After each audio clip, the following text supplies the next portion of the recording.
Hey everyone. So I'm Zach Zeller, and this is my Tapp Brothers Get Fit challenge testimonial. Originally, I joined this challenge for the information. The only way to really progress is to learn more information about fitness, nutrition, and just internalize it to find out what works for you. And I figured that this would be the best way to get more information, especially since I wouldn't really have to pay anything. um, and also I'd be able to teach other people to kind of dispel all that incorrect, if not dangerous, other information from, other random people who are qualified and just does more harm than good. So, getting back to the challenge, the best way to summarize it is this African proverb I heard a few days ago.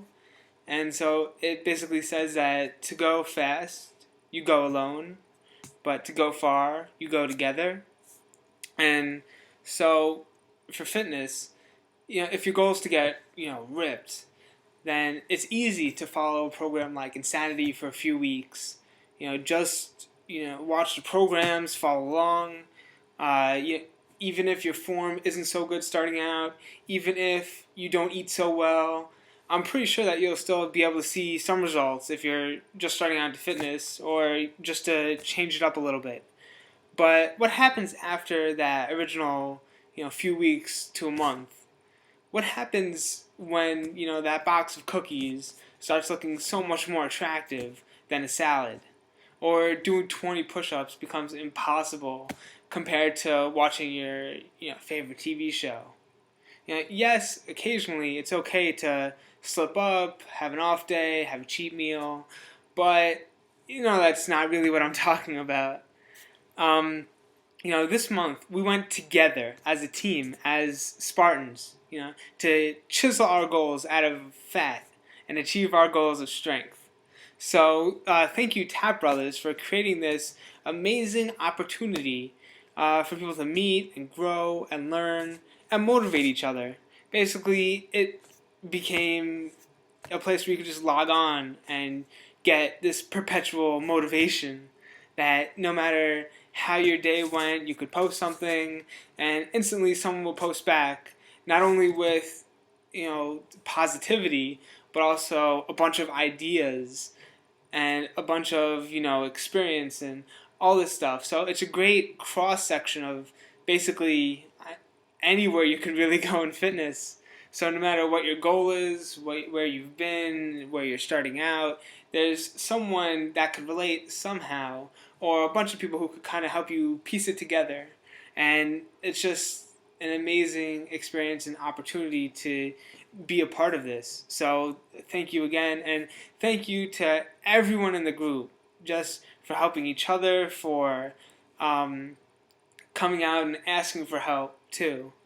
But as a word of caution, I kind of want to talk about fitness in general. So I don't want you guys, after you've got this taste for it, if you're starting out, or if this kind of has re-sparked the kind of, gym rat, fitness freak person that, you are now, I don't want you to fall into the trap that fitness is everything. So yes, in my opinion, fitness is basically the most important thing to have in life. But you can't work out all the time.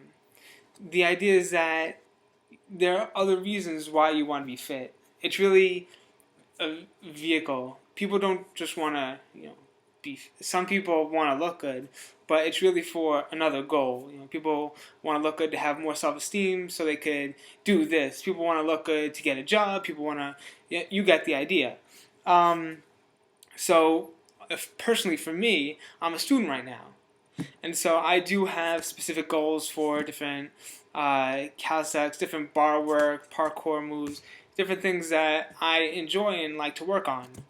Um, but also, as a student, it's important for me to be fit since I have to handle a lot of stresses. Not just the idea of, working in teams, staying up late, doing work and other stuff, but the idea that avoiding illness and avoiding injury so that I'm actually able to get to classes and do my work and, more importantly, take the tests and get my credits and do the best that I can. So the idea is that fitness helps me be the best that I can be at being a student. And so eventually I'll go down and get a job. And the idea is that being fit has a lot to do with that.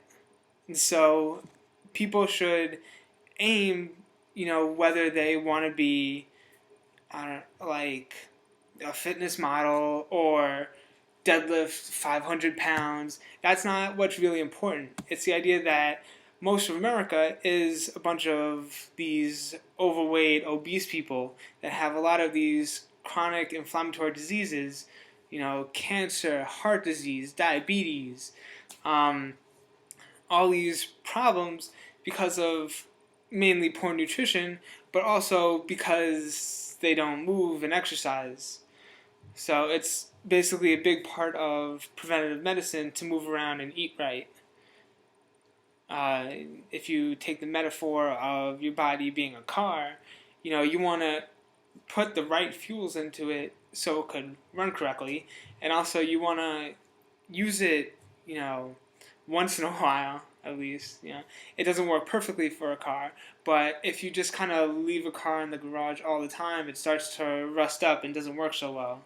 But if you keep driving it, consistently and get it tuned up once in a while, then the idea is that it'll be running very smoothly, just like your body. So for other people, they may want to be fit to, play with their kids, enjoy their life. You know, it's tough being overweight and trying to have a very enjoyable way of life. Since, you may be happy eating whatever you want and doing stuff in the short term, but in the long term, you end up with just, the statistics don't look good with all the heart disease and cancer and, everything else I just said. I don't really need to repeat that. But whatever your personal reason is, just don't let fitness define you. Let yourself define fitness.